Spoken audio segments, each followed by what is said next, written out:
বিসমিল্লাহির রহমানির রহিম। আসসালামু আলাইকুম। আজকের আয়োজনে থাকতেছে চাকরির পরীক্ষায় আসা কয়েকটি গুরুত্বপূর্ণ সাধারণ জ্ঞান এবং তাদের ব্যাখ্যা। পুরো আয়োজনটি মন দিয়ে দেখতে থাকুন। পদ্মা নদীর মাঝি কি? পদ্মা নদীর মাঝি হচ্ছে একটি উপন্যাস।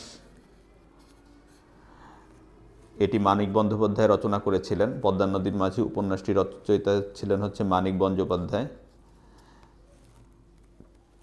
এটি একাধিক বিদেশি ভাষায় অনূদিত হয়েছে। পদ্মা নদীর মাঝি। তারামান বিবি কোন সেক্টরে যুদ্ধ করেছিলেন?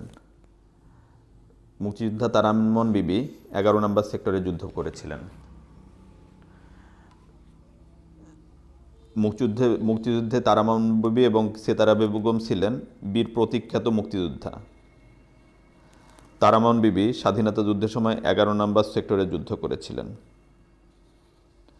তারামন বিবির জন্ম হচ্ছে কুড়িগ্রাম জেলার রাজীবপুর উপজেলার কাচারিপাড়া গ্রামে। 1957 সালে তারামন বিবি জন্মগ্রহণ করেছিলেন। আর অপর একজন নারী যিনি সেতারা বেগম, তিনি 2 নম্বর সেক্টরে যুদ্ধ করেছিলেন। মানে যুদ্ধ ঠিক তিনি করেননি, তিনি যুদ্ধাহত মুক্তিযোদ্ধাদের সেবা প্রদান করেছিলেন চিকিৎসা প্রদানের মাধ্যমে।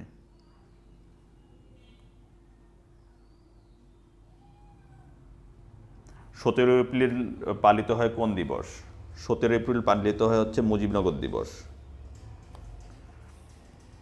রাষ্ট্রপতিকে শপথ পাঠ করান কে?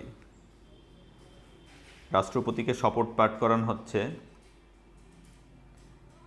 81 ক নাম্বার উত্তর। স্পিকার হচ্ছে রাষ্ট্রপতিকে শপথ পাঠ করান। সংবিধান অনুযায়ী শপথ বাক্য যিনি যাকে পাঠ করাবেন? রাষ্ট্রপতি,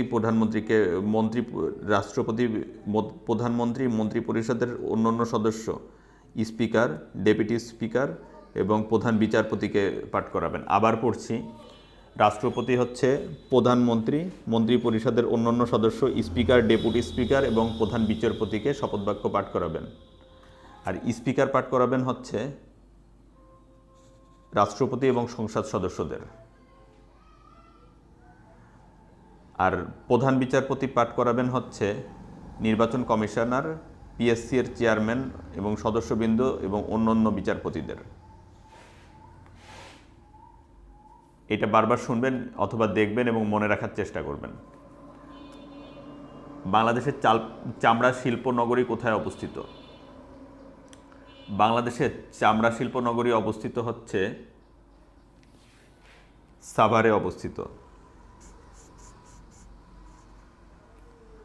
সাভারের হেমায়তপুরের হরিণধরা এলাকায় বাংলাদেশের চামড়া শিল্পনগরী অবস্থিত।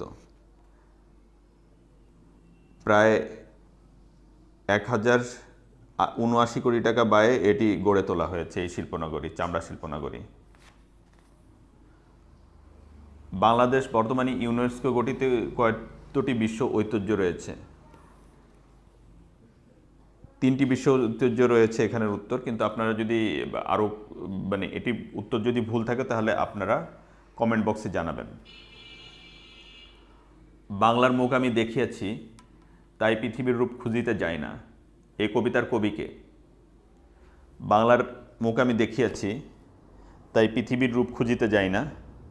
এই কবিতার কবি হচ্ছেন জীবনানন্দ দাশ। কবি জীবনানন্দ দাশের রূপসী বাংলা কাব্যগ্রন্থের বাংলার মুখ কবিতার লাইন হলো, বাংলার মুখ আমি দেখিয়াছি, তাই পৃথিবীর রূপ খুঁজিতে যাই না আর।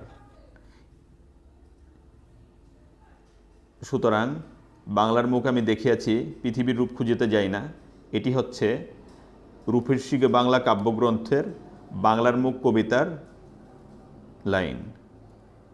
মনে রাখার চেষ্টা করবেন, এটা বাংলার মুখ কবিতার লাইন হচ্ছে বাংলার মুখ আমি দেখিয়াছি।